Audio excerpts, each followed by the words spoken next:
Hello दोस्तों, good morning. मैं हूं शुभम और आप देख रहे हैं मेरे यूट्यूब चैनल नेचुरल ब्यूटी में आप सभी लोग का स्वागत है। तो दोस्तों आइए आज आप लोग का तीसरा टॉपिक जो है वो अक्षांश और देशांतर रेखा के बारे में था, लेकिन मैं एक एक करके कंप्लीट करूंगा। पहले अक्षांश और अक्षांश रेखा पढ़ा दूंगा। दोस्तों पहले मैं अक्षांश और अक्षांश रेखाएं क्या होती हैं इसके बारे में जान लेते हैं। तो दोस्तों आइए बिना टाइम गवाए स्टार्ट करते हैं।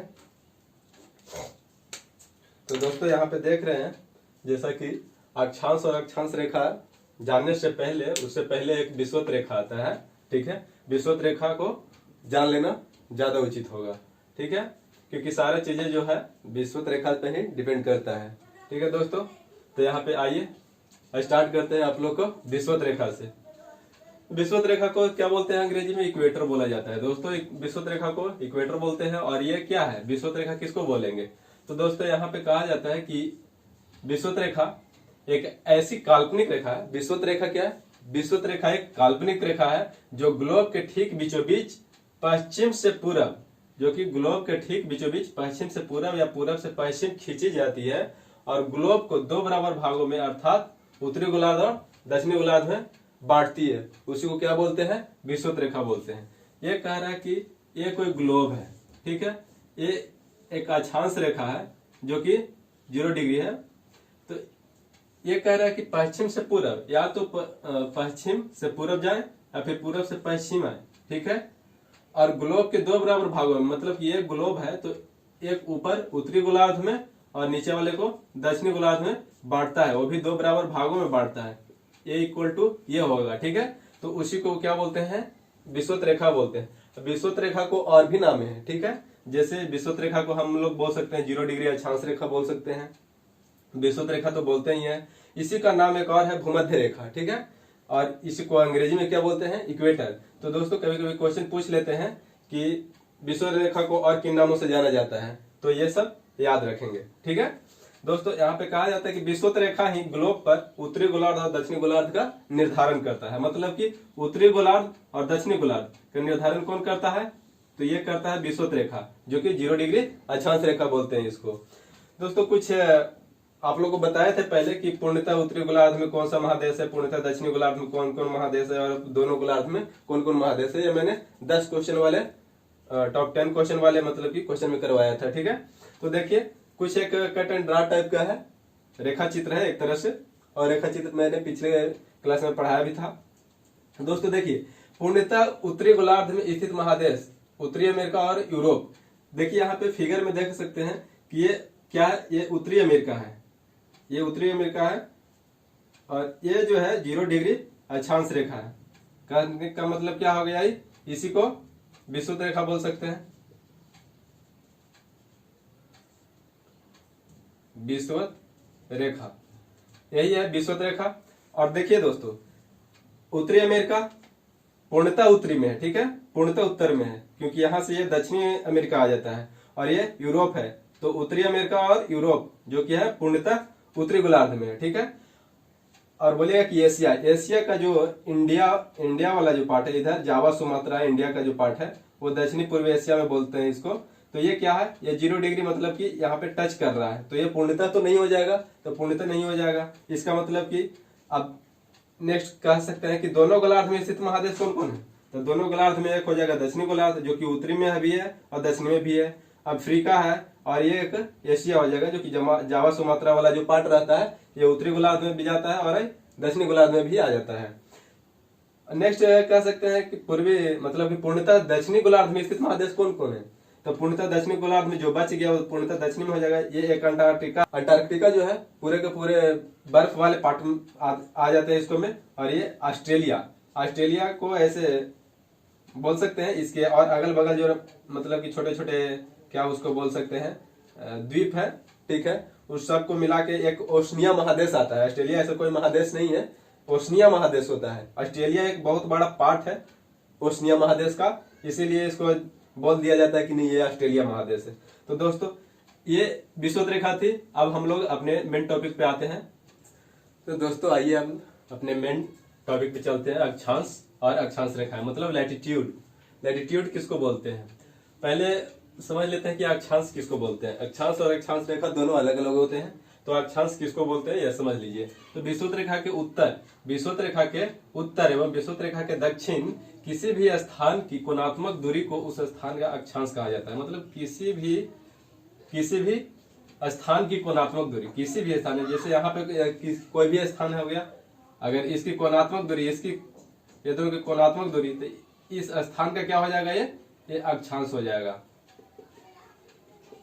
मतलब कि किसी भी स्थान की, यहाँ पे मान के चलिए कि ये है, तो इसके स्थान की, तो ये अपने यहाँ पे अक्षांश हो जाएगा। मतलब कहने का मतलब विषुवत रेखा के उत्तर हो या दक्षिण हो, किसी भी स्थान की कोणात्मक दूरी को उस स्थान का अक्षांश, अक्षांश का मतलब क्या हो गया, कोण या डिग्री कहा जाता है। ठीक है, अक्षांश रेखा किसको बोलते हैं, तो देखिए विषुवत रेखा उत्तर या विषुवत रेखा के दक्षिण, विषुवत रेखा के उत्तर या विषुवत रेखा के दक्षिण प्रत्येक अक्षांश पर विषुवत रेखा के समांतर खींची गई रेखा उस स्थान का या उस अक्षांश का अक्षांश रेखा कहा जाता है। जैसे देखिए ये विषुवत रेखा है, ठीक है, ये विषुवत रेखा है, तो इसके उत्तर या फिर इसके दक्षिण कोई भी स्थान से, मान के चलिए यहाँ पे कोई मतलब कि ये अक्षांश है, ठीक है, तो अक्षांश जो कि विषुवत रेखा के समानांतर हो, मतलब कि ये विषुवत रेखा के समानांतर खींची गई समानांतर रेखा उस स्थान का या उस अक्षांश का अक्षांश रेखा कहा जाता है। तो ये सब जितने भी हैं, ये सब क्या हो जाएंगे, ये अक्षांश रेखाएं हैं, ये क्या हो जाएंगे, अक्षांश रेखाएं इसको बोलते हैं। ठीक है दोस्तों, और ये तो जीरो डिग्री अक्षांश रेखा है नहीं। ठीक है, तो दोस्तों ये सबसे बड़ी वृत्त होती है। ठीक है, अक्षांश रेखा, 0 डिग्री अक्षांश रेखा सबसे बड़ी मतलब कि वृत्त होती है या सबसे बड़ी रेखा होती है। ठीक है, इसी को बोलते हैं विषुवत रेखा।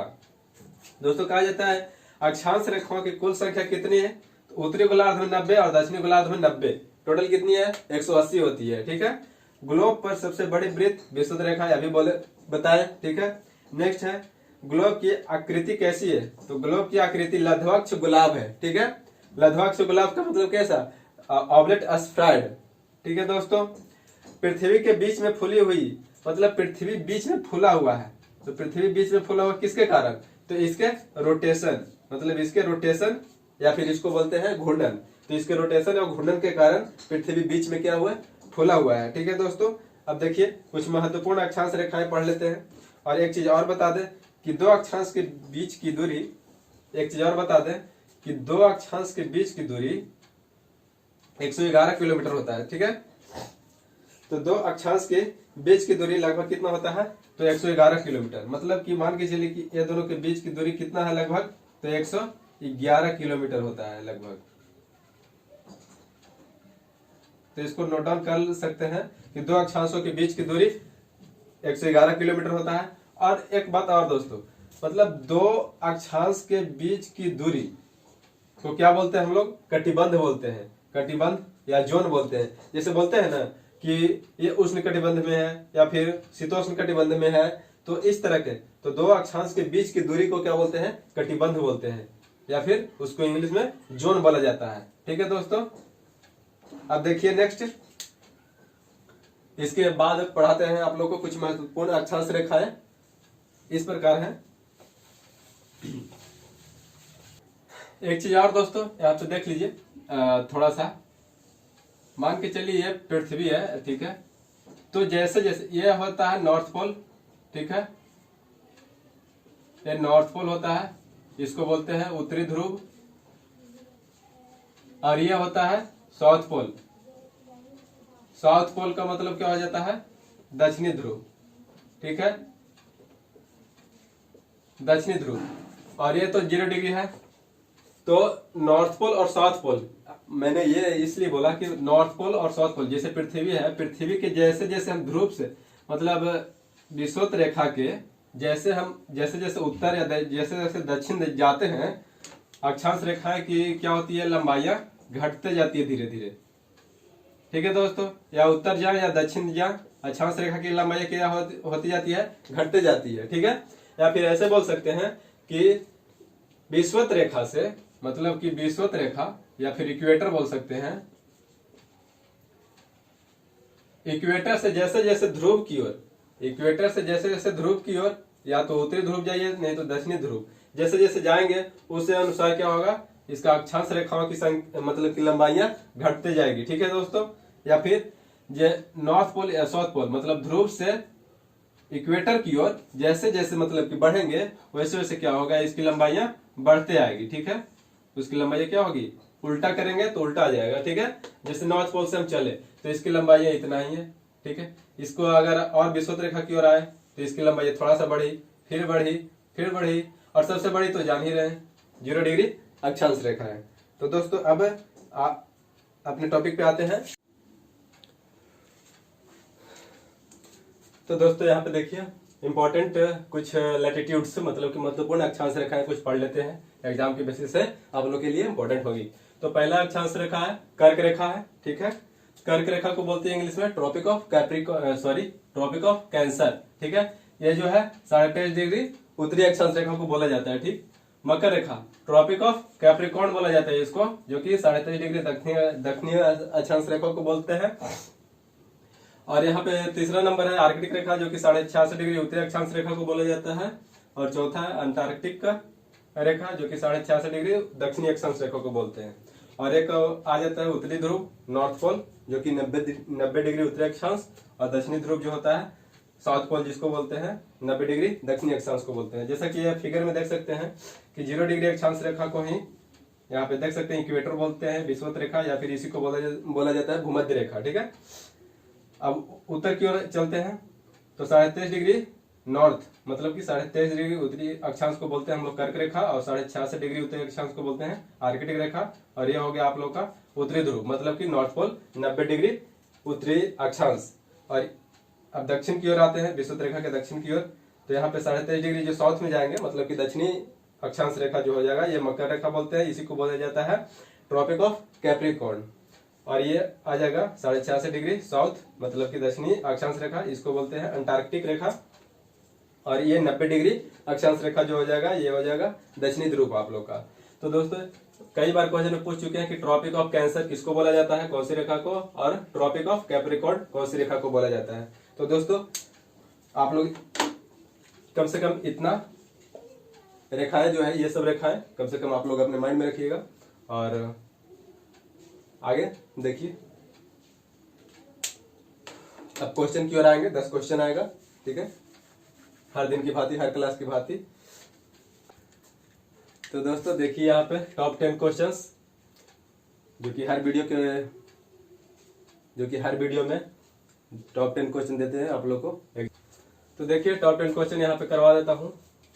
पहला है उत्तरी गोलार्ध में अक्षांश रेखाओं की कुल संख्या कितनी है। तो उत्तरी गोलार्ध में मैंने अभी पढ़ाया है कि 90 होती है। उत्तरी गोलार्ध में कुल अक्षांश रेखाओं की संख्या कितनी होती है, 90। दक्षिणी गोलार्ध में अक्षांश रेखाओं की कुल संख्या कितनी होती है, तो यह भी 90। दो अक्षांश रेखाओं के बीच की दूरी को क्या कहा जाता है, तो अभी मैंने पढ़ाया कटिबंध, या फिर बोल सकते हैं इसी को अंग्रेजी में जोन। ठीक है, कितने डिग्री अक्षांश को कर्क रेखा कहा जाता है, तो 23.5 डिग्री उत्तरी अक्षांश मतलब कि नॉर्थ। उत्तरी अक्षांश को बोलते हैं हम लोग कर्क रेखा। यहाँ पे इंपॉर्टेंट क्वेश्चन ज्यादा है कि ट्रॉपिक ऑफ कैप्रिकॉर्न किस रेखा को बोला जाता है, तो यही बोला जाता है मकर रेखा को।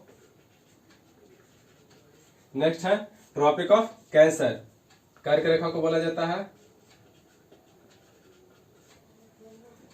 और यहाँ पे पूछ दिया गया कि 66.5 डिग्री उत्तरी अक्षांश रेखा को किस नाम से जाना जाता है, तो 66.5 डिग्री ऊपर मतलब कि ऊपर का मतलब कौन सा है, तो आर्कटिक। तो आर्कटिक रेखा, आर्कटिक रेखा के नाम से जाना जाता है 66.5 डिग्री उत्तरी अक्षांश। विषुवत रेखा को और किन नामों से जाना जाता है, मतलब कि बहुत सारा नाम बताए थे, 3-4 नाम बताए थे। इसको बोल सकते हैं विषुवत रेखा को इक्वेटर, इंग्लिश में इसको बोलते हैं भूमध्य रेखा भी बोलते हैं,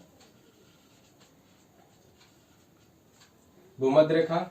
और एक और नाम था जिसको बोलते हैं 0 डिग्री अक्षांश रेखा।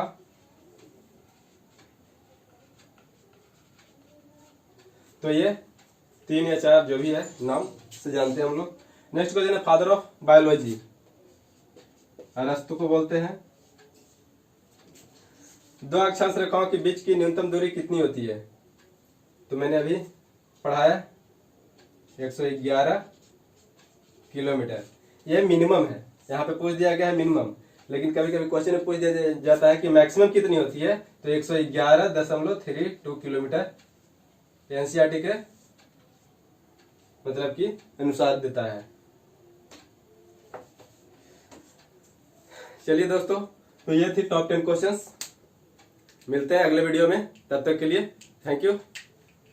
और अगर वीडियो अच्छा लगा होगा तो लाइक कीजिए, कमेंट कीजिए और शेयर करते रहिए अपने दोस्तों में, ताकि उन लोगों को भी फायदा मिलते रहे या प्रॉफिट मिलते रहे। Thank you.